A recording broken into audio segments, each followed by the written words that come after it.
And we're back. Welcome to No Direction Beyond, your Starfinders news, reviews, and interviews podcast. I'm Alexander Agunis, No Directions Everyman Gamer, and I'm joined by always by the most intrepid Starfinder this side of what is it called? It's called Desna something now. It has a name. The galaxy has a name, and it's really cool. And it's Desna something, but it's James. I used to write Code Switch. Hi. So I see Lava being in chat is looking forward to this episode, and I can't blame them. We're awesome. But the real reason people are looking forward to this class is because Paizo has made a grave mistake. Isn't that right, James? Yeah, a very naive mistake of just letting us into the guts of two classes coming from the Starfinder Enhanced book that will be out in a little bit. They were like, hey, you guys are going to take our classes and you're going to promote them, right? I mean, You're we're, you're going to promote them, right? anything's promotion, right? Yeah.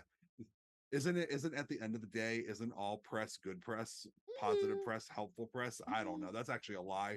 Uh it's the year 2003. I've lived through the past 8 years. I know that's a lie. Um, but yeah, so yeah, Desna's Path, someone is correcting me in chat. That is the name of the galaxy. But the name of this book is Starfinder Enhanced, and we've got the Enhanced Envoy and the Enhanced Solarian. And that is what we're going to be digging into today. Very exciting. I believe this book comes out, I want to say the 13th of October. Does that sound right? Let me look uh, that up. yeah, I probably should have put that into our outline before going Yeah, live. we absolutely should have. We're just like, oh, October 18th. Okay, yeah, I just looked it up real quick. Um, yeah, but we're just like so excited that we were like, oh, they asked us to review a thing in advance. And we were just like, yes, give me. And this is also really good because like the Envoy and the Solarian are two of James and my favorite classes. So like we're like, yes. Yeah. James, why don't you tell chat a bit about your history with the Envoy and or the Solarian? My history with Solarian is mostly just watching your Skittermander Solarian just like grapple things. Taxidermy is the best. Because man, the game just does not intend for that to like exist at a point, like scenarios at So least. funny because everyone and I was even a weapon Solarian, so like I'd have the solar flare and I had my weapon and I would hit people with those. But then sometimes you run into a problem that's just better hog-tied and wrestled. Yeah, yeah. A lot of things don't like being grappled, especially in a game which has a focus on range. Oh my god, it's so good. And I know you have a lot of history with the Envoy class. Yeah, I think I got an envoy. I think she ended up level 17 off Society. There was like one high level scenario I ever got to play her in, because they didn't Everyone exist. preach Hatsune Miku. It was like Mitsuku Hane. It was some Yeah, anagram Mitsuku of Hane. that. It Yeah. was It amazing. was I also loved it. entirely a pacifist. So I fired exactly one bullet ever, and it was at a devil or Wasn't it at like something. a remote control? No, it was at like a devil. I think that was at a very grim point in the beginning of their history. But after that, See, never a weapon in anger. I remember very clearly you like dropping your weapon into like a press that crunched it. I didn't get many shots. I think I got one, and then immediately it got stolen. It's like, wow, I'll never use this again. Yeah. As for me, as James mentioned, I've played a Solarian. James and I have both watched our friend Robin just destroy people with like choking and stealing people's weapons. And for me, I played an envoy in Signal of Screams. When my husband died, I picked up my NPC that was supposed to be like my tragic loss to motivate my character, but then like my character died before he could be properly motivated. So I Not played feeling Raka. motivated. I played Raka, a Bernari who just wanted to break down every door and demand to speak to the manager of whoever made this terrible app. Eventually, we made it all the way to the top, and I kicked down the door of the final managers. You It was know, good. I didn't realize that that's actually how that ends. It Yeah, it is yeah, just there. yeah. You go into the manager's office and you kick down the door and you beat them up. You complain It's about the conditions of this carnival cruise. it's so good. It's honestly like I don't think it was intended to be written that way, but like that is how it existed for Raka, so it is my personal canon. But enough about us. Everybody here is getting restless. They want to hear about these new classes. So the thing that you should know if you haven't checked out the other videos, because Paizo has given this content to a whole bunch of other streamers, podcasts, whatever. Uh, Starfinder Enhanced has enhanced versions of two classes, which basically means they get a full 20 level table rewrite And essentially, if you've ever played 5th edition D&D, it's kind of like how Tasha's Cauldron of Everything added optional class features. These are basically optional class features, except like if you're just playing the enhanced version of this class, you're expected to just have all of these things. I think we're going to start with the Envoy because James and I both love the Envoy very, very much. And also, I think the Envoy's set is the most interesting. You want to get started with this, James? Sure. So, I'm gonna bring up the pages of it in a second, just because I'm still getting used to this part of this. Hello, third Yeah. time producer. Uh, This is our first time on, like, as you all know, we produce this show live in front of a Twitch audience, and this is the first time that since James has taken over that we've had to actually take a picture from a PDF and put it on the screen for you all to see. So we're gonna hopefully make this work, but if it doesn't, you just have to cross your fingers and hope that we're telling you the truth, which definitely I would never ever lie to you. so as far as the enhanced version of the Envoy itself, it looks like things are the same. The amount of stamina, hit points per level, like none of that seems to have Mhm. changed. Same saves if I remember correctly, reflex and will. Uh, three three quarters Bab ends up at 15 at 20th level. Yeah. So pretty standard to what I'm used to. The biggest difference is just in some of the abilities and how they unlock. As we go over, it doesn't define everything, which is probably more of a design for us for now. You'll probably, Yeah. maybe, hopefully, see like a step by step, just in case you want to throw a new player this revised version, because like there's no first level explanation of things. Which, Yeah, you definitely need the core rulebook still to play yeah, this. or this might just be an annotated version of it for Yes. this, because not super important. But one of the bigger things immediately is you can combine some of your improvisations with regular actions. Yeah. That ability is at second level. It's called Inspiring Combo, which is a new ability to the Envoy. And what it does is, as a full action, you can make a single attack and activate one Envoy improvisation. The improvisation has to be one that you can use as a standard action, a move action, or a swift action, and you choose the order in which your actions respond, either the full attack that you are using, the full attack you're using to make it, or the Envoy improvisation you're activating. And once you use that full attack ability inspiring combo, you have to roll a d20 and subtract your charisma modifier. And that is the minimum number of rounds you have to wait before you use another inspiring combo, minimum one. So you can't spam your combo. But because your charisma is going to go up as you take more ability boost, if you make charisma your key ability score and pump it super high, you could easily be looking at like every other round you are popping an inspiring combo, which is nuts. Yeah, Um, that's a real dramatic shift in your power. yes. One thing that's important to note is that um you can take a full action to make a single attack and then use an envoy improvisation like a clever attack that already lets you make an attack and you're just like, hey, two attacks, no multiple attack penalty.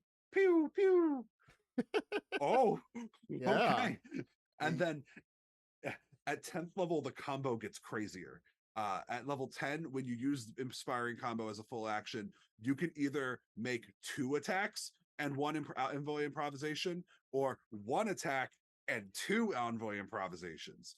If you do this, you take a -4 penalty to your attack rolls until the end of the turn, and you treat your envoy levels 4 lower when resolving all of these improvisations effects. So, like, you'd heal like I think it would be it's 8 less stamina points with inspiring boost and whatnot.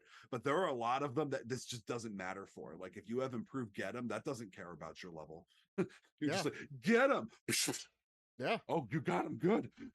And then at if you use it in improvisation that also allows you to make an attack, like improved get them, the penalty is -6. So it's very comparable to like a soldier's onslaught type ability.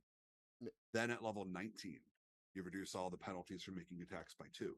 And your envoy level only goes down by 2 instead of 4. So you get like a nice sprinkling boost at the very end. Yeah. Once again, Yeah. but just a big strengthening of your power at high level. Yeah. Yeah. This takes the envoy from a character who can't do anything but sit in the back and buff to, oh no, Navasi's got a gun. And she shoots people with it.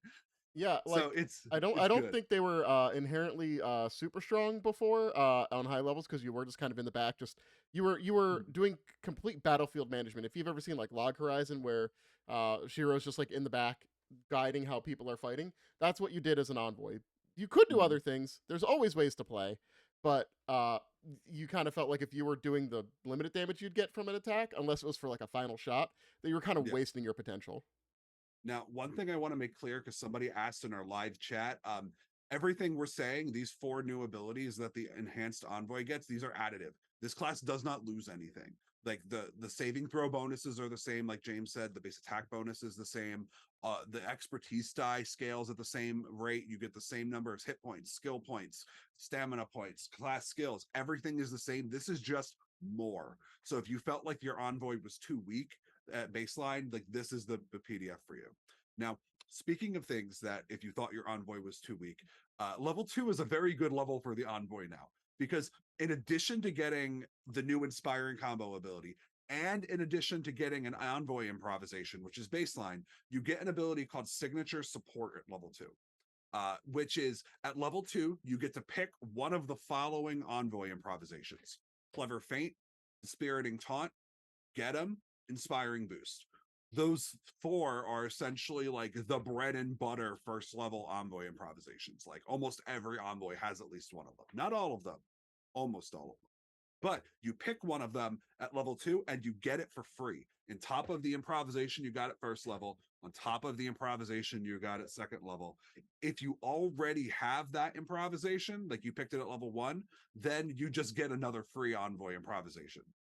How it works with this getting it for free, like sure everybody now has this one special way that they support or debuff or whatever, like that's cool, you just get a free improvisation.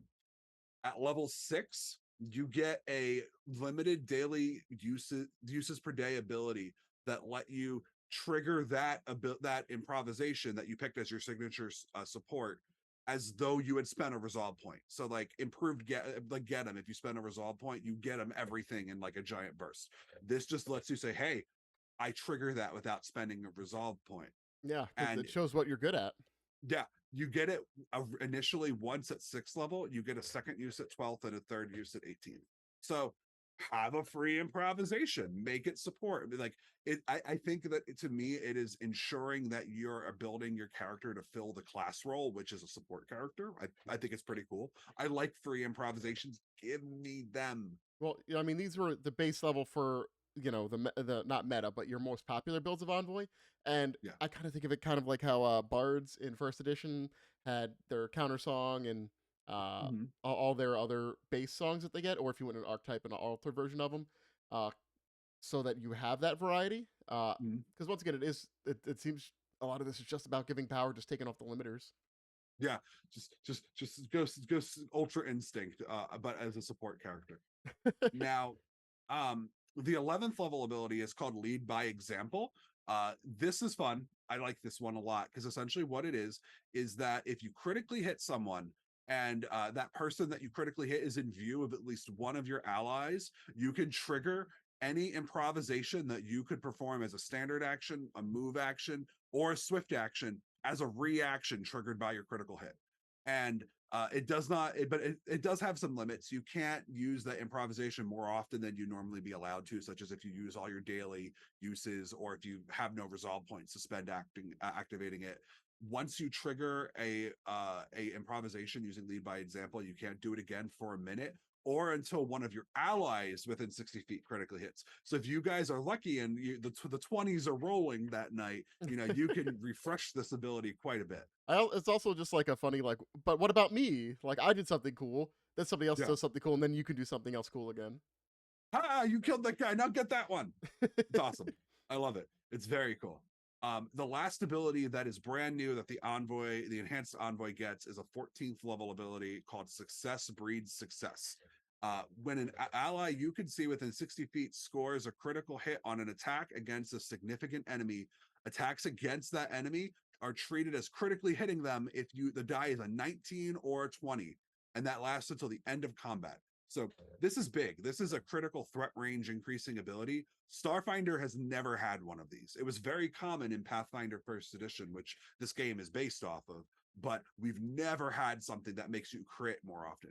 We've had abilities that let you trigger critical hit effects earlier, never just, oh, 19, yeah, that's good enough. You got this, Sparky, you did it. Um, Eventually, if a different ally you can see within 60 feet scores a second critical hit against the enemy, then it lowers to an 18. And so, like, if your group just keeps it's basically the JoJo stomp class feature. Am I right, James? Like, It's pushing the limit down like a hill. It's just yeah. snowballing. Then it says this continues to stack with each unique ally who scores a critical hit, lowering the range. So, like, it's literally like if multiple of your allies continue to crit them, it can go down as low as 17. Or if your GM is truly a mad lad and is having a bigger party or lots of NPCs, like it can go real low, like real low. Yeah, In like addition, 15, 12. yeah. In addition, the first time each combat that you, the envoy, succeed at a skill check, an attack roll, or some other d20 roll required by an envoy improvisation, or the first time each combat you grant a benefit tied to a d20 roll to an ally who then succeeds, you gain a resolve point. So, like, cool. Once per combat, you could just regain a resolve point, Give me which is those. fun. Because like this reminds me of like the Technomancer has ways to regain resolve points, and so does the Mystic. Like this is cool for a class that uses resolve points like candy, just like flicking them out and catching them like Majin Buu. Yeah. Like you gotta. Yeah, extra resolve was pretty standard in a lot of envoy builds for feats. Lava Being in chat points out that if you have a companion creature or a drone, then like those count as unique allies too. So then all of a sudden you have everybody dogpiling on, trying to roll high and reduce the range. Like I don't feel like it's going to be an effect that is like because you're going to kill them before you get it too low. Most But likely, yeah. like it's funny to theory craft. Like, all right, everyone, we're all going to do nothing but unarmed attack with them because none of us have improved unarmed strike, so just d4s, and we're just going to crit them as many times and try to be able to crit them on a 1 or better. Let's go. It's like you're trying to trigger a secondary effect, just like with all of your gumption. It's so good. It's so good. It's like when I'm watching my favorite streamers play Marvel Snap and like they're making these decks that just go out of their way to be silly. They're going for the combo wombo, not because the deck is good. Like that's what that feels like to me. That's a great description of it. Combo wombo. Well, you got it backwards, but wombo combo, yeah. Yeah. So speaking about things that are cool, this chapter, in addition to having these 2 pages, remember everything we just said is 2 pages. It's really short, sweet, awesome. It also has about 4 pages of new envoy improvisations that you can pick for your envoy character. And skipping ahead a little bit, I know there's a lot of people that are going to be excited because this has about 4 envoy improvisations that specifically require levels 10 or higher. Or I'm sorry, it's 7 that require 10 or higher. So like this is the first time we've seen high level envoy improvisations. I know James and I were talking in the pre-show and he's very excited about a few of these. Yeah, because when you're high level, it's about like, at least for my eyes, for a lot of things, it's about like changing abilities, like changing how action economy works, like doing more successful things instead of being able to pick from a lot Yeah. lower options to make yourself wider in power. You can, and previously kind of had to, but the fact that there's some higher level stuff to really sink your teeth into is very exciting for future builds. Definitely. So, James, we have a lot to talk about here, and I feel like we wouldn't be doing a good preview if we don't talk about all of them. So, Sure. like, we should probably just like machine gun it down. Sure. Want me to take the first probably Yeah, two? take page 1 with that Sure. awesome picture of Navasi, who's just like, come on. Navasi's guns, by the way, they have different color grips on the handles. One is pink and one is brown, and it looks very good. I don't know why that little aesthetic quirk just got me, but it's so good. It's very good. Now you see it's the first one that comes up. It allows you to hide things on people easier, and it makes pull the pin work a bit better. so Yes. so you can more easily throw grenades into people's pockets and have them be very sad. Yes. I recommend if you're able to summon monster grenade because that's funny, or anything that entangles people. Oh my god, that's really funny. Sonic Shroud, you make a loud noise that turns off, or not turns off, but reduces blind sight to blind sense, hearing, or vibration against enemies in the area. Also, it says creatures, so in theory, it would also be your own people. M- a lot of things are not using that as their primary site. Um, some are. You'll get some benefit out of it, especially if you like to fight in dark rooms and you're just upset with most of the insectoid races just going, I don't care. This will make it a lot harder for them. Teamworks with DreamWorks. It allows you to like get the benefits like an aid another benefit more easily. Um, it's like as a reaction after an ally makes a check or attack roll, you can use the aid another, covering fire, or harrying fire actions to help a second ally. But before the results are applied, you can provide insights in one of two ways. You can roll your expertise die and add half the result to the first ally's check or attack, potentially turning a failed result into a success. Alternatively, you can cause the aid another action, covering fire, or harrying fire action to increase its granted bonus to +3. Level 6, you can do it without spending a resolve, or you can spend a resolve point without spending an action, sorry. And when you do so, you can apply half the result of your expertise die to the first ally's check.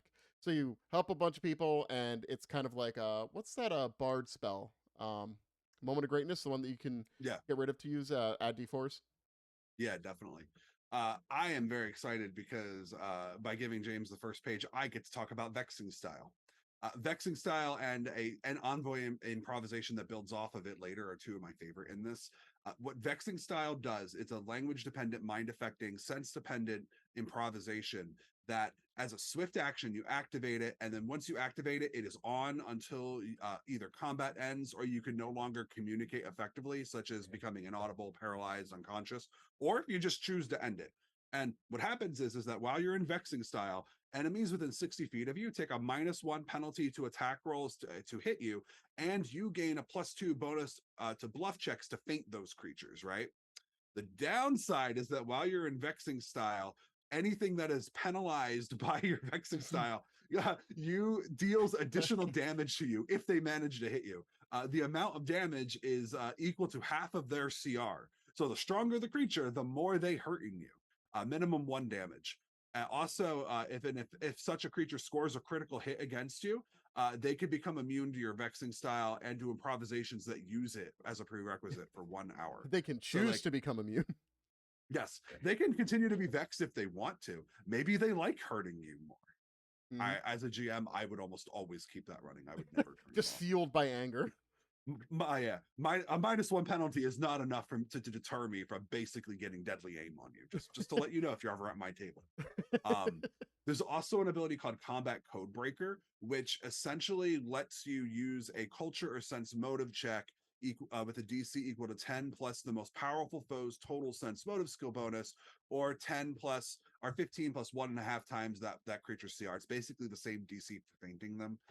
And if you succeed on Combat Codebreaker, which you trigger as a swift action, then what happens is the next time before the beginning of your next turn that one of the creatures that you targeted with this ability makes an attack against one of your allies, that creature, your ally gains covering fire against the attack because you've solved like the secret tactics that they're using essentially. You stole their baseball Once signs. you sold their baseball signs. Once you grant an ally this benefit, then you can't use it again until you take a 10-minute rest to recover. There's also a really fun one called Sting of Failure, which is language dependent, mind affecting, and sense dependent. As a reaction, when a creature within 60 feet of you misses you with an attack, you can taunt them. They become off target until the end of your next turn, will negates, and you can use this improvisation against a creature with whom you don't share a language, but they gain a +4 bonus to their will save. So, like, even though it's language dependent, you can kind of ignore it. Once a creature saves against the improvisation, it becomes immune to it for an hour. As at 6th level, you can spend a resolve point to enhance the effect. They become off target until the end of your turn with no save, and at which point they cannot take reactions, save negates. So you could just starting at 6th level, you could just toss the resolve points like candy to use it without risk, which is pretty cool. At 6th level, you can become the robot, which essentially there's a lot of rules for this one. And to summarize what it does is that you disguise yourself as a robot, and other robots that see you have to attempt a will saving throw to recognize that you're not just another robot like they are. And they will respond to you as if you essentially are like supposed to be there because you're a robot. If you've ever seen like a TV show where someone dresses up in a really bad robot costume and says, beep boop, I am a robot, that is this. This is beep boop, I am a robot. It's really funny. It's one of those envoy improvisations where like I don't know how practical it is to take, but in the right situation, like it is a story waiting to happen. It sounds like an improvisation like Drendel Drang would have. It He does. would just like find him, and he'd just be like living in a like an Amazon factory, just like, yeah, this is just where I live. Beep boop. Yeah. If you're curious, you can maintain the improvisation for 1 hour, after which you need to stretch and move normally for an equal amount of time before you can use it again. And then at 10th level, you can spend a resolve point as a full action to give it to a number of allies equal to your charisma modifier. You know what? I'm pretty sure Leah uses this in Futurama at least once. Yeah. Um, it ends for an ally though if they are ever not in line of sight of you, because you have to be the one kind of like directing it. Now, another level 4 improvisation is called blocking bodies. How what this does is that if you are attacked and have soft cover granted by a creature against the attacker, meaning like their line of attack passes through another creature to hit you and you have cover from it, you could increase the cover bonus to +5. I'd like to point out that soft cover is usually just +1. So you're getting a +4 bonus from this. And if the attack roll's result is a natural 1, you can choose for the attacker to re-roll the attack against the creature closest to you that is granting you soft cover as if they were the target. So basically, it lets you hide behind an ally, and if your opponent rolls a nat 1, you can hit or hide behind an enemy. And if they roll a nat 1, you can get them shot. I mean, Why like, did you have to connect? What? it's funny. You're just like, yeah, shoot my eyes. Yeah. And then at 10th level, when you use the improvisation and the triggering attack fails to hit you by 5 or less, you can spend a resolve point. When you do, the attacker re-rolls the attack against the creature, granting you soft cover as though their original attack had been a result of a natural 1. The last one I'm going to read before I let James read my favorite one, Improved Vexation, is called Kiss It Better. It's a mind affecting sense dependent ability, which basically what it lets you do is as a standard action, you can either bluff or medicine an ally within reach who has less than the maximum number of hit points or stamina points. The DC is either 5 plus your allies sense motive bonus, 5 plus your allies medicine bonus, or the DC to faint them, essentially. Except it's 10 plus 1.5 times your level instead of 15. If your check succeeds, they gain temporary hit points equal to 1d20 plus your charisma modifier, plus another 1d8 temporary hit points for every 4 envoy levels you have beyond 6, up to a maximum of 5d8 plus charisma at 18th level. The temporary hit points last for 10 minutes, and each time you kiss it better on the creature, the DC to kiss them again increases by 5 for 1 day. It's hilarious. I love it. It's so funny. Yeah, I think It's you said it so starts funny. at D20. It starts at 2D8. I'm sorry, it is 2d8, not d20. But yes, it is good. I think it's very amusing, especially since like if you're playing an envoy and you're specializing in medicine, it's you're not always going to be in a situation where your enemies have burnt through all their stamina points and your medicine actually does something. So like this is like, yeah, it'll stack. It's fine. Good. Yeah, it's also just great for the other side of that, where it's like, yeah, you're fine. Keep going in there. Yeah. Go ahead, A6. Just keep getting your face ripped apart. It's fine. Exactly. If you want to bully your frontliner, that will help you. Yeah. Speaking about bullying, why don't you take the next page, Yep. James? So improved vexation, and this is at that same level 4th. Your blistering battle rapport adds an extra sting to your attacks. The first time each round that you succeed at a weapon attack against a creature affected by your vexing style, you could choose to add your charisma modifier to the attack's damage instead of adding your strength modifier.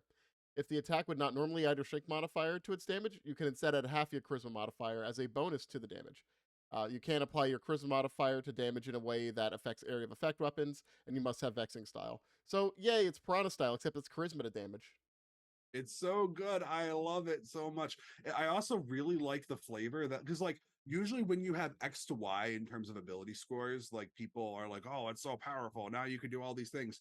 What makes this one really cool compared to every other charisma to damage option I've ever seen in any system, this one, the charisma to damage is language dependent and mind affecting and sense dependent, meaning like you have to actually your opponent has you have to be able to bully someone and they have to understand that you're bullying them for it to get the bonus. And I just think that's so cool.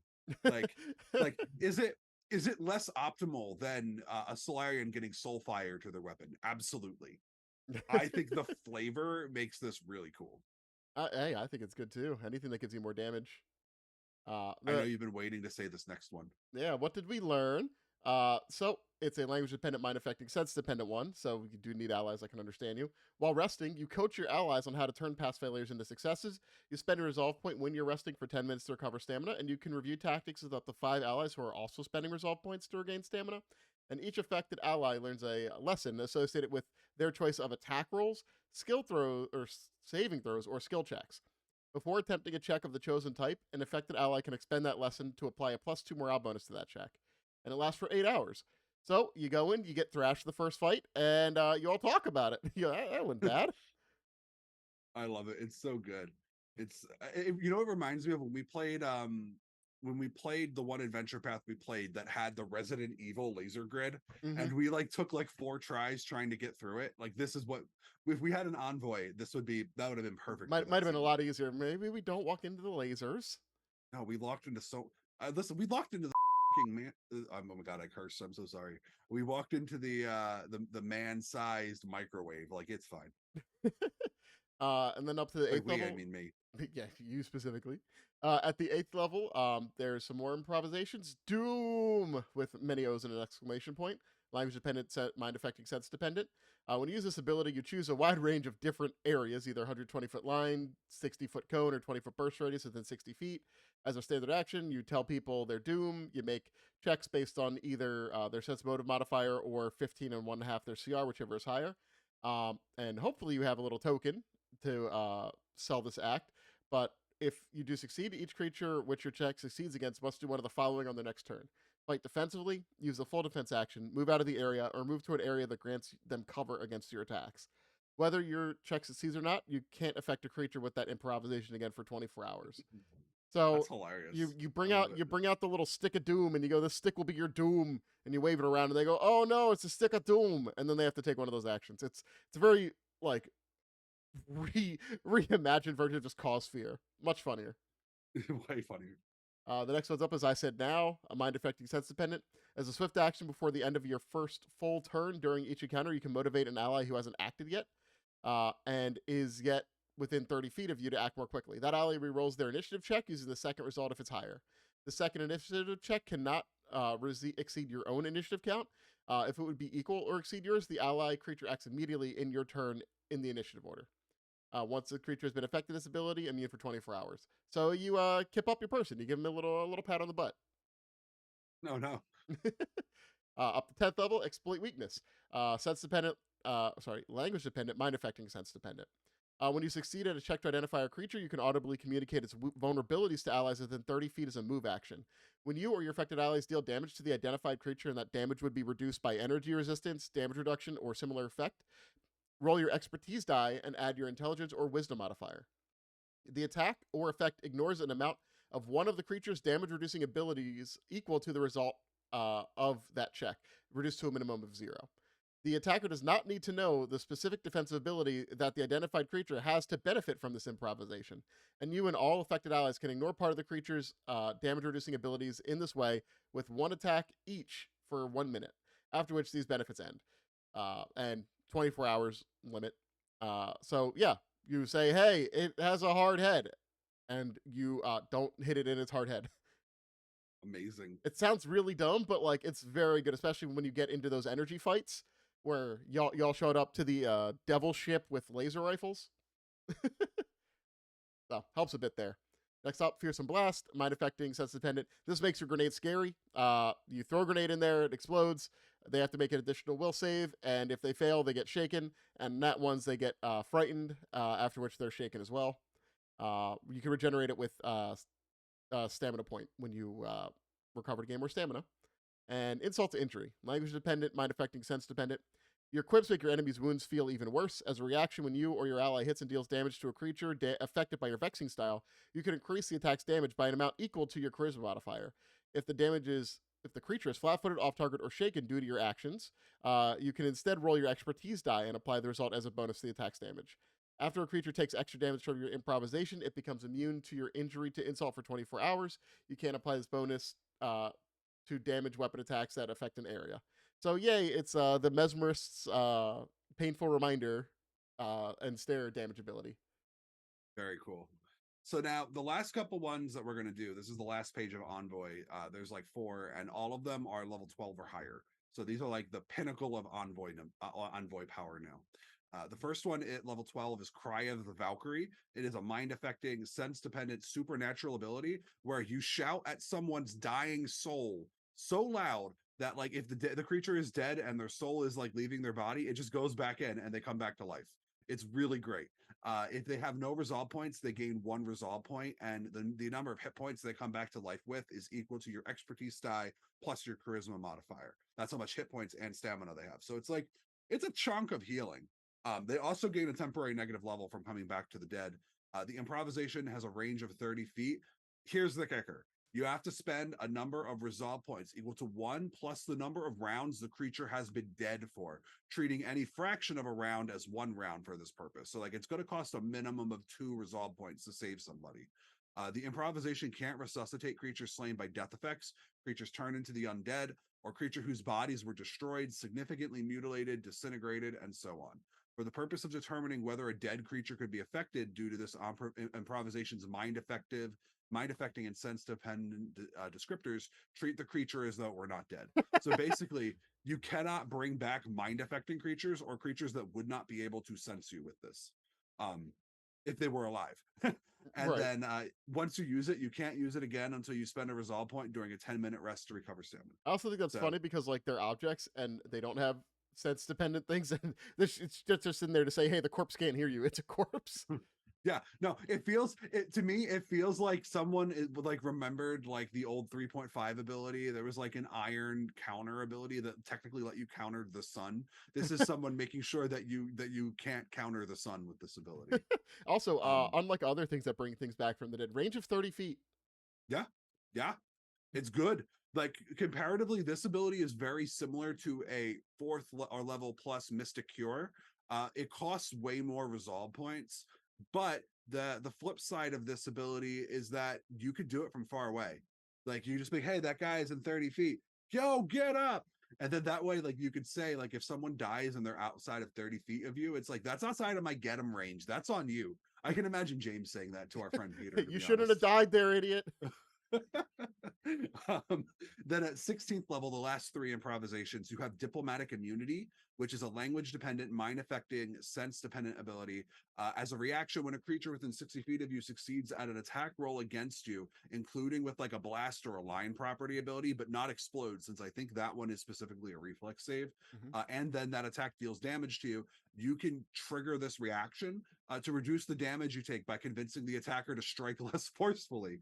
You roll your expertise die and had half your skill ranks in bluff, diplomacy, or intimidate, whichever is higher, and then you reduce the damage dealt to you by the result.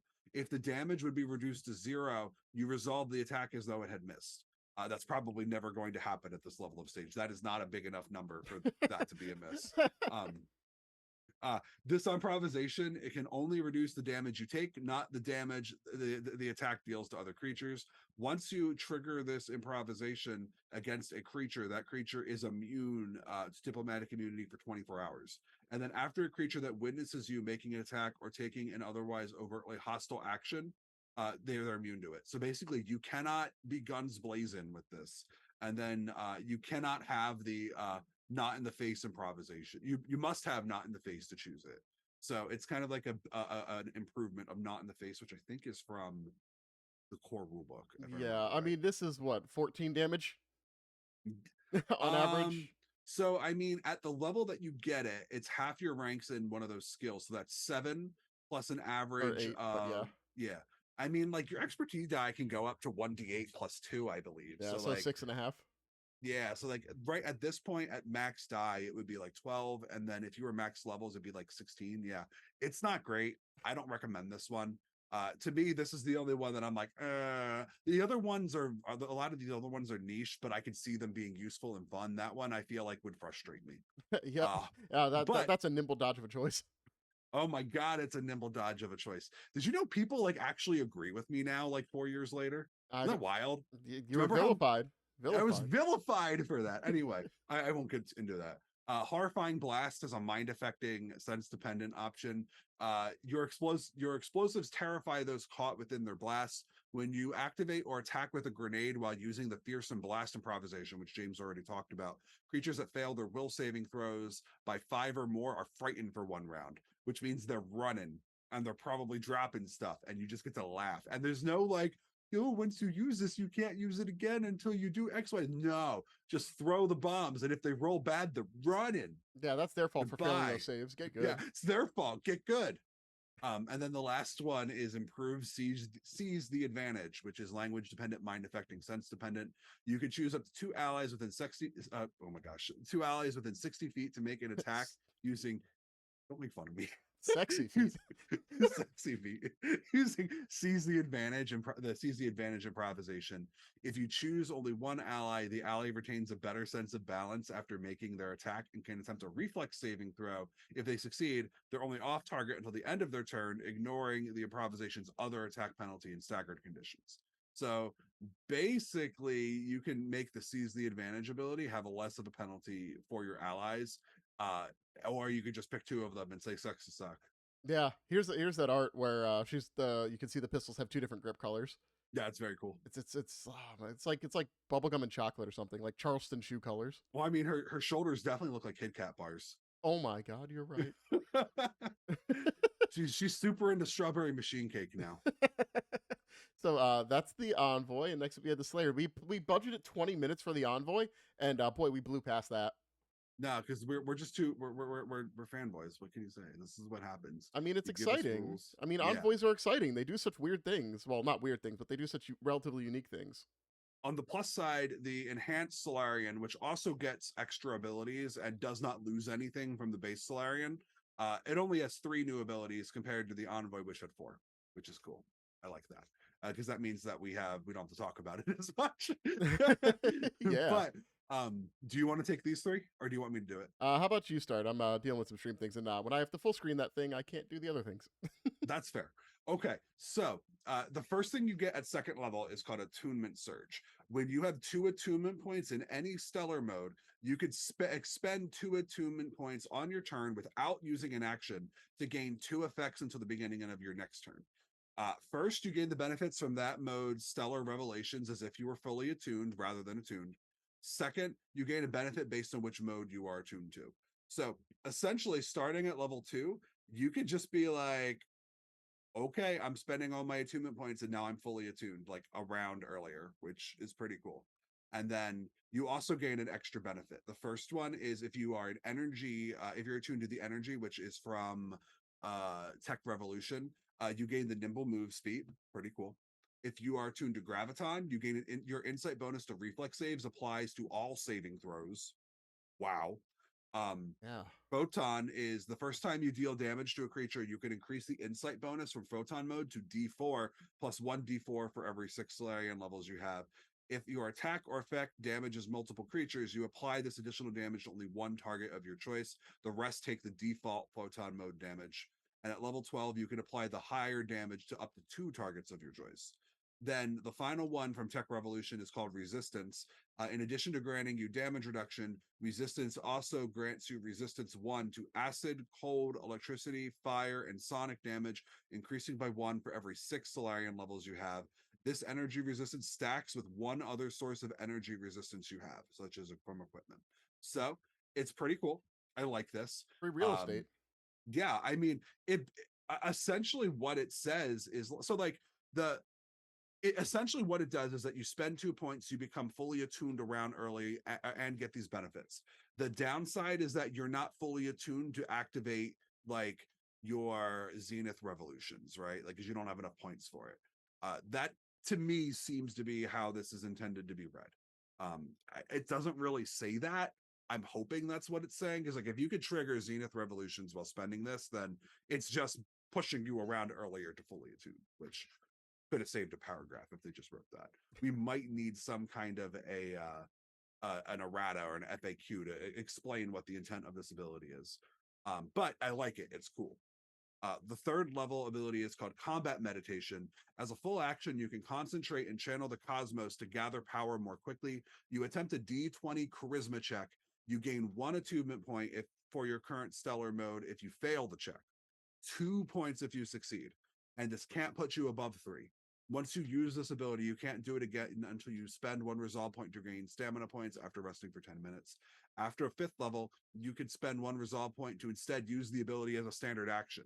And at 15th level, you can use combat meditation as a standard action or spend a resolve point to use it as a move action. So as you get higher levels, it becomes quicker to activate. Basically, what this ability lets you do is you can attempt a charisma check to try to get to fully attuned status faster.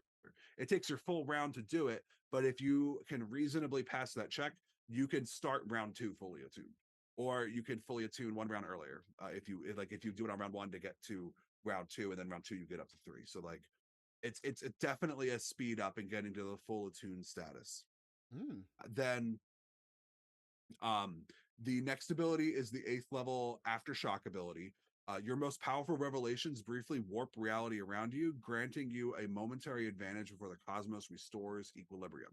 Whenever you use a Zenith revolution, including like black hole or supernova, you gain a special benefit until the end of your next turn. The benefit changes based on the mode that is associated with the Zenith revelation. See below. You spend one resolve point after resolving the Zenith revelation. If you spend one resolve point after resolving the Zenith Revelation, you can increase this benefit that I'm about to read by 1d6 rounds. So it'd be 1d6 plus 1. Graviton's benefit is that you either choose to gain a +1 bonus to AC or calculate your AC using your charisma modifier instead of your dex modifier. Wow. Yeah. The next one, yeah.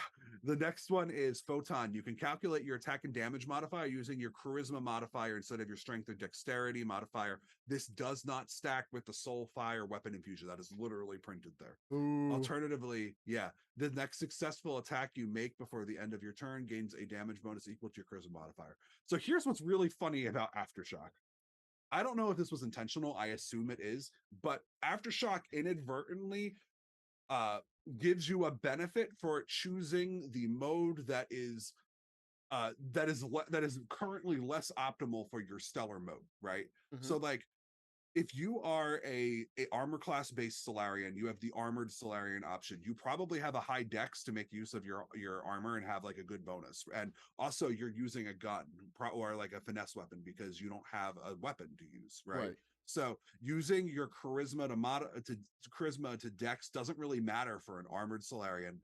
But if you are a strength based Solarian, you probably don't have a great dexterity score. That is good.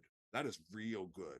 But typically speaking, a weapon Solarian favors photon mode because it deals bonus damage. So like this is like, oh, if you went Graviton as a weapon Solarian and you pick this defensive bonus instead of the damage bonus, that's really cool. And then on the flip side, the photon bonus lets you use your charisma modifier instead of your strength or dex for attack and damage rolls, right? Hmm. It doesn't stack with soul fire. So that means if you are a armor Solarian who doesn't have something you could stick Soulfire on, but you have a good charisma, that ability is really good. So, but typically, if you were an armored Solarian, you would go Graviton because you can't use that damage bonus quite as well. But that reflex bonus for your defensive build is really nice. So to me, this feels like a flip flop to give you a reason to use the opposite moat of what you would typically feel like you have to do now. I like that ability. I really like this ability. Yeah. It really opens you up there. Yeah. Speaking about things that open you up, we've got a whole bunch of pages of revelations, and we've got 10 minutes to talk about them, James. Yeah. Let's I do was like, man, that would be a good segue if any of these did a lot of damage. Uh, it. they have some stellar revelations. Photon. We're gonna start with Agile Ingress at first level. Photon Revelation. You change the light shed by your solar manifestation. You can move that around in all sorts of different ways. Make it bigger. Change the type of light it gives off. When you're fully attuned, you can intensify it as part of a move action when you use acrobatics to tumble through a threatened area. And you could just like mouser it and deal 1d4 fire damage to one creature that threatens in that space that you're trying to get by. And it Yeah, increases by 1d4 for every 4 levels, up to 64 at 20th. And creatures can have it with a reflex saving throw. Once a creature has taken fire damage, they're immune to it for 1 hour, or 1 minute, sorry. So yeah, you run past somebody and you light them on fire. that is such a Robin ability.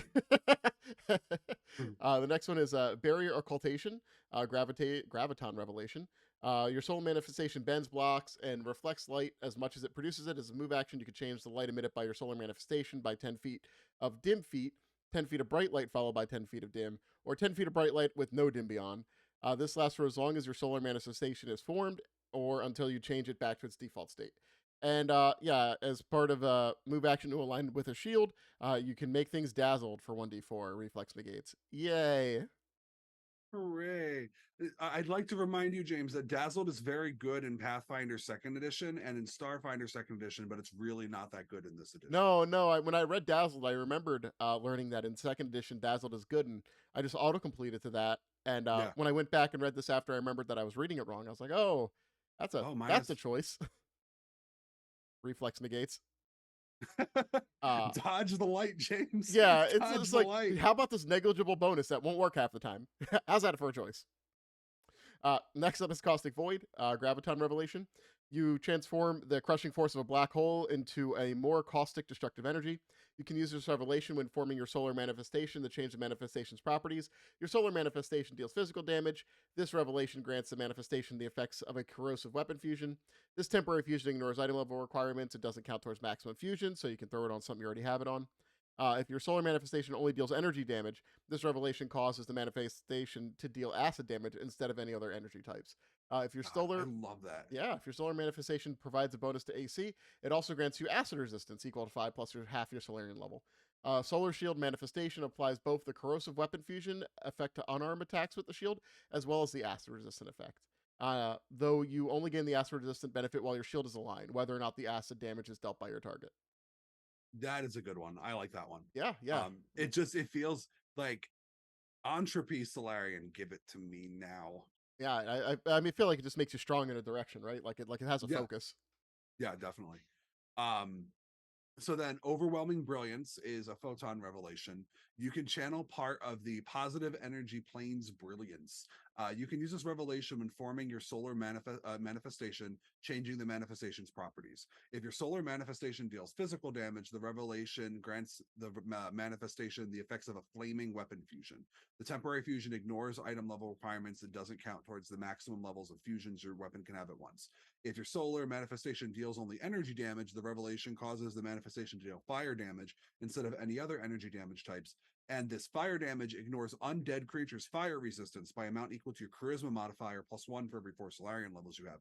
It's the Saren Ray fusion. Daxon Ray would love this. I would take this one on Daxon. If your solar manifestation provides a bonus to AC, it also grants you a +2 enhancement bonus to saving throws against death effects and effects created by the undead. Additionally, it grants you fire resistance equal to 1 per 4 Solarian levels you have. A solar shield manifestation applies both the flaming weapon fusion effect to unarmed attacks with the shield, as well as the fire resistance effect, although you only gain the fire resistance benefit when your shield is aligned, whether or not that fire damage is dealt by your target. Well, I feel like I just copied what you said, but pasted like acid with fire. Yeah, sort of. Except what undead creatures have fire resistance? The Pyric Wreaths. Okay. I was like, Explosive a standard undead is cold. Explosive Meditation is a photon revelation at 4th level. When your focus shatters, you receive a burst of energy and insight. When the effects of your sidereal influence class ability end because combat begins, you gain the following benefits for a number of rounds equal to half your charisma modifier, minimum 1 round. First, +3 insight bonus to the graviton or photon skills that your sidereal influence is applied to. Skill focus. Good. Second, you can apply your charisma modifier to your initiative check in place of your dex modifier. Wow. Yeah. Third, you can add your charisma modifier as a bonus to the damage dealt by one weapon attack or stellar revelation per round. This does not stack with effects that add your charisma bonus to damage. Cool. Finally, you gain a temporary hit points equal to your charisma. Wow, that is really cool. Okay, so It's like, baby aid. yeah, it's like, okay, so like if you are in sidereal influence because combat begins, this is a weird one because it's talking about photon rebel specifically, and like you gain these benefits if you were in photon and getting the photon skills bonus, which is like diplomacy and stuff. Mm-hmm. I almost wish this makes me wish that we had revelations that were neutral, right? And that this one could be applied to either or you got to pick, like choose whether this is photon or graviton when you gain this. This is a cool mechanic. And the next one I'm about to read is not at the same level and is not based on this. So it's probably easy enough to homebrew a photon version of it, but that's the first thing that came into my mind. You can add a supernatural force to your proclamations. When you succeed at an intimidate check to demoralize a creature as a standard action while tuned or fully attuned, you can choose to deal 1d10 sonic damage to the creature or push them 5 feet away from you. Fortitude negates the additional effect of the Iron Weight announcement. The damage increases at 10th level, and at 16th level it goes to 2d10 and then 3d10. And the distance you can push creatures increases to 10 feet at 10th level and to 15 feet at 16th level. Whether or not the creature succeeds, they become immune to this ability for 24 hours. So you're not going to spam shouts at people. You're not a dragonborn. Then you have Shining Posture. Impacts with your shield cause the shield to flare with painful light. This is a photon revelation. If you align your solar shield against a creature to which you're attuned, that creature takes fire damage equal to 1d6 plus your charisma modifier the first time each round they hit you with a melee attack. You're fully attuned. You add your Solarian level to the fire damage dealt. You must have a solar shield to select this revelation. I love Holy Block as an ability. Yep. It's great.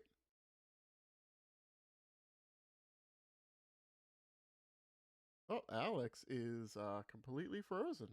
Thought he'd come back to us.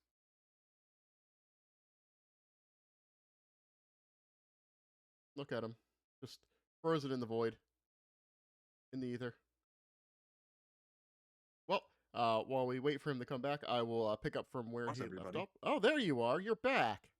Oh, no, what happened? What was the last thing? Should I just reread Titanic Momentum and you can edit and adjust? Oh, no, just go ahead and read Titanic Momentum. Okay. By magnifying the apparent mass of your weapons, you can hurl yourself and enemies across the battlefield.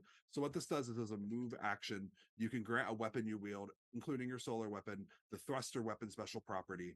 However, if the weapon doesn't have charges, activating the property prevents you from activating again until the start of your next turn. So you get it like once per turn.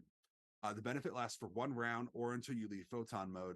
And if you are attuned or fully attuned, the weapon gains the push 10 feet critical hit effect in addition to its normal critical hit effect. Essentially, it's Yeetus Vanitas, the revelation. Very cool. At 8th level, the two options are called Metastar Conduit and Rugged Field.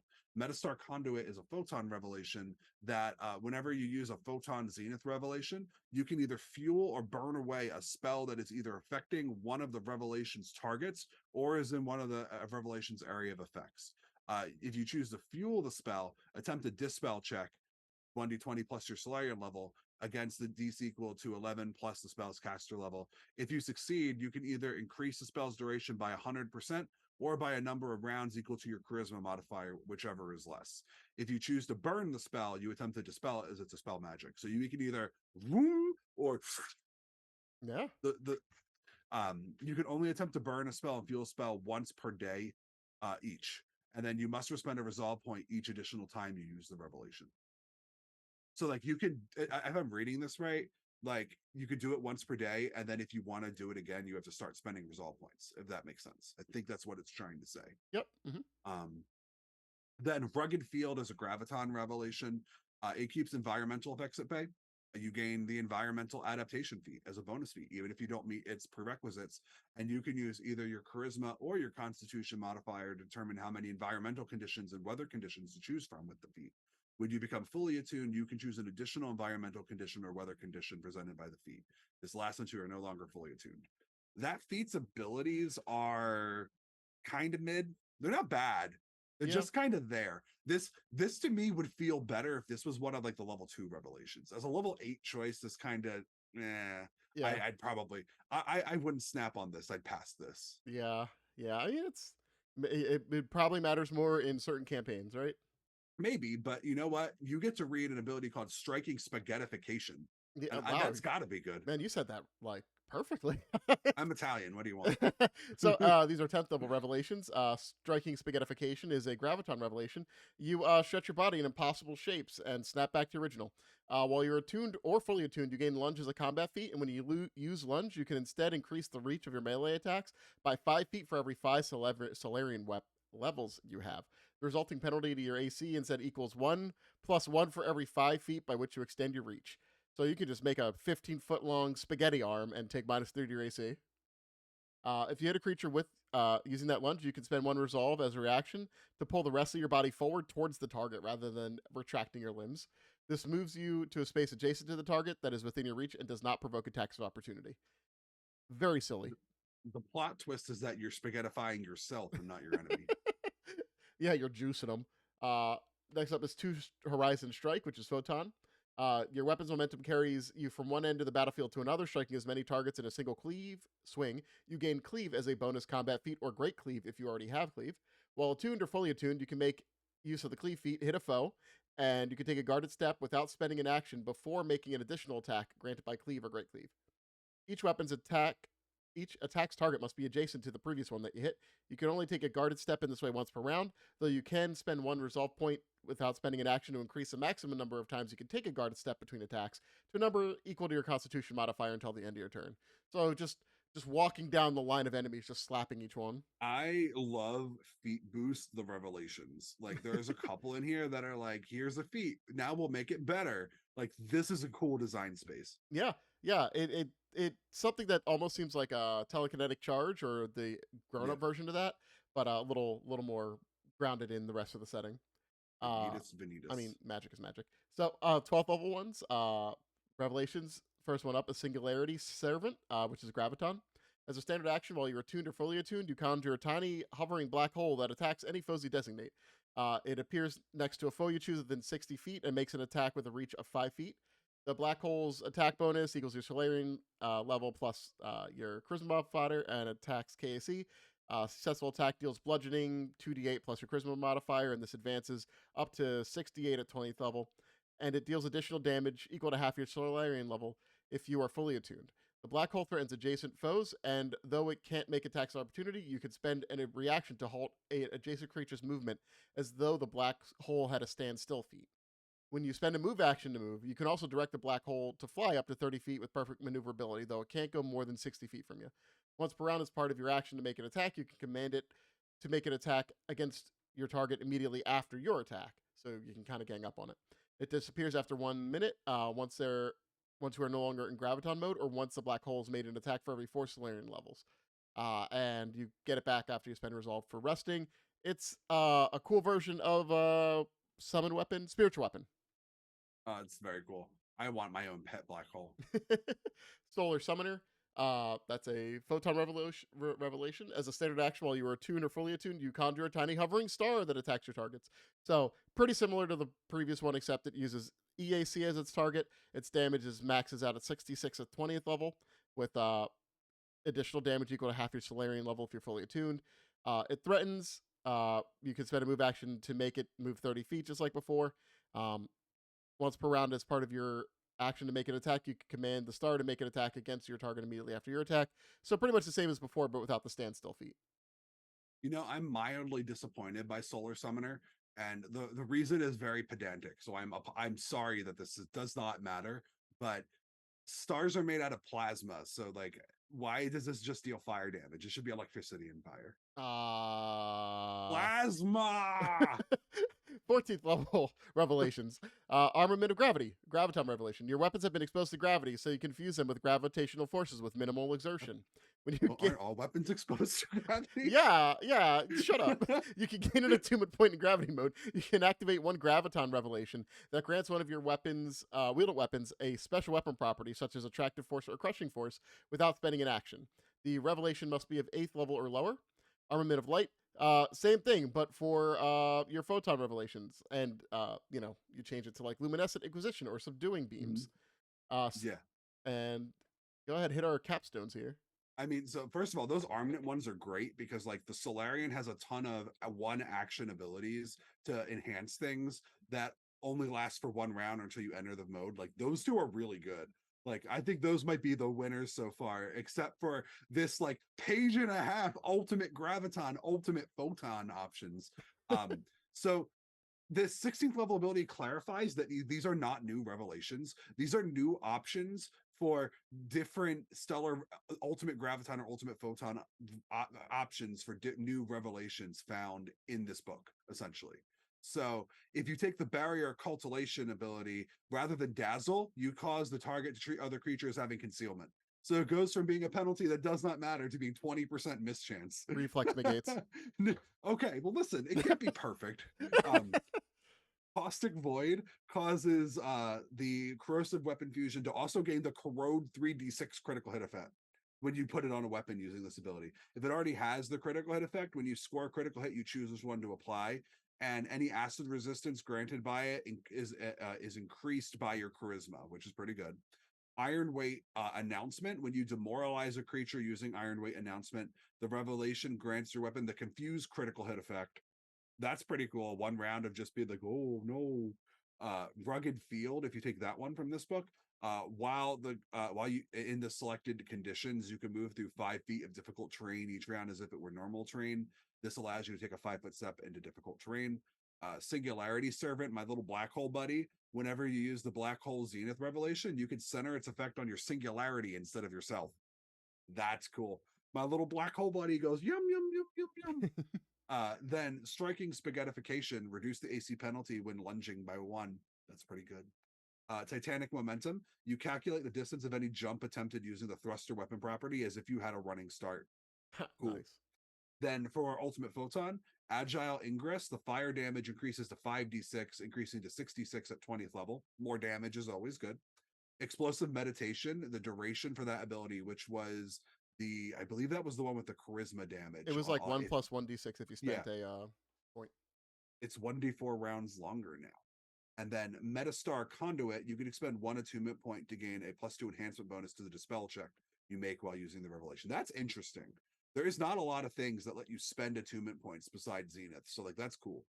And then Overwhelming Brilliance increases the fire resistance that the revelation ignores by the amount of and the amount of damage reduction it grants by 5, which means it's better defense. Cool. Shining Posture, fire damage dealt by the revelation ignores an amount of fire resistance equal to your charisma modifier. I like that. Fire resistance is probably the most common one in this game, so reducing that is good. Yeah. Solar Summoner, when you use the Supernova Zenith revelation, you can center its effects on your summoned sun. And then if you take 2 Horizon strike, you ignore difficult terrain when making defensive steps using that revelation. That's Yeah. pretty good, especially if you're taking a number equal to your charisma and you're going dance, dance, dance, cleave, cleave, cleave all around the world. So yeah, So that's you've the read all of it. yeah. That's you went really thorough on that. Maybe too thorough. You know what? I think that if people stop caring that they left, and that's okay. You guys are allowed. Yeah, 3 people left. It's fine. It's good. Yeah. So, final thoughts on this. Uh, You go first. oh, I like it. I like anything that makes my envoy stronger, and I like the taking off the gloves and just allowing you just to throw stuff at the wall. Like we're Right. we're in the dying days of this game. I say that more facetiously. I'm gonna still play it. Yeah. But you know, for releases for the first edition, and this is just a celebration of a lot of the things that make these classes fun, and it's an expansion on those. Yeah. I think that a lot of these abilities are niche, but I think that because like I mean, at this point, they've had a couple dozen books to get new revelations, Bringing new people back from options. the dead. Yeah. So like I think that like some of these abilities are niche. I don't think there's a lot here that like you're gonna build your character around, right? Like, but if you're talking about the envoy, you don't need to. The envoy is like, hey, you're a support. Here's one of the 4 most important abilities for an envoy should have at least one of them. Here it is for free. Yeah, and Now, here's vexing style as well. yeah. And so for that free one you saved, you could pick up one of these weird things. It's fine. Like I don't think that every ability needs to be something that's like the most important piece to the Millennium puzzle, right? Like it can just be a fun, neat ability because you know you're in this type of campaign and this ability will be useful. And maybe you'll be in a campaign where it's not useful to use some of these abilities, and that's okay too. Yeah, Like should have picked better. it, yeah, and not every ability needs to be amazing. I think um, the Solarian revelations to me have always felt kind of super niche, and I like a lot of the ones here. I'm a big fan of the new archetype of when you activate this, you get a feat, and when you're fully attuned, the feat is better. That's fun. I like that. That's a really good design. I wish we got that a couple years earlier. I think that overall, if you are a new player, I think that this is I don't want to say mandatory, but I think that your envoy experience will be significantly better if you play the enhanced envoy with these 4 new abilities. compared to a standard Envoy, because just because they make the action economy feel smoother from what I've read, you know. Yeah. And then I think for the enhanced Solarian, the three abilities are kind of like fun quality of lives that support alternate playstyles, right? Yeah. They make it so you're not penalized quite so hard for doing the obvious weapon Solarian Photon or the Graviton armored Solarian. Like they give you some benefits for spreading around. I think that's good. I think that's healthy. So where I don't think that taking the enhanced optional features for the Solarian is 100% needed. You'll be fine without them. I definitely think you should take it for the Envoy, but I also think the Solarian stuff is cool, so you should take it. You should play with it. Yeah, it's good. I mean, the Slayerian has had the benefit of almost having a class redesign in the last couple books as they expanded it from the original because it was originally just armor or weapon Slayerian. Yes, Whereas the Envoy has just had options at it, but it hasn't had any thorough reimagining of how parts of it work. and now it has. Yeah, so I think it's, at least from what I've seen in all the other previews, this is going to be a very welcome addition to your table here for any Starfinder you I still plan on playing. I definitely agree with what James said. Based on our snippet, this feels like a celebration of what makes Starfinder First Edition fun. And if you're a Starfinder First Edition fan, I would recommend picking up this book for our sections alone. I've watched a couple of the other group, the other people who picked up other chapters on their sections. The Technomancer stuff is pretty crazy from the group who did that one. So actually, let's be real though. Like the Technomancer one is like the Solarian, where it's like, yeah, cool, this is helpful. But the Witch Warper, Yeah. literally anything. Please. But I think that's where we're going to end for tonight. As a little bit of news, if you haven't heard, tonight is October 4th, 2023, and that means that the second field test is live. The Mystic has come out. I have had a chance to read it. James has not, so we are not going to talk about it here tonight. My general thoughts is that I feel like we were heard in our conversation with Thirsty, and this field test is much better than the first one, and I'm very excited by it. I can't wait to talk about it. I James and I haven't decided whether we're going to do another like us sit down and go over it bit by bit like we did for the soldier, or like maybe we'll message the crew over at Paizo and see if we can get a guest. James and I will talk about it, but our next show will almost definitely be about the Mystic field test. I'd say. Would you agree, James? Yeah, I need some time to dig into it. I found out that the field test went live like when I was picking up my daughter. Uh, Yeah. doesn't leave a lot of time. Oh no, you just sorry, honey, sit in this car seat. Daddy's got to scroll. Oh God, please no. What she's officially old enough to say no to you now, right? You said you had a conversation with her the other day. I know it was wild. Oh no, you're a person now. I No. know you remember things and causing either totally unrelated to everything, but good to see. Yeah. And it's always good to see you for No Direction. And that concludes our episode. So until next time, go beyond with No Direction.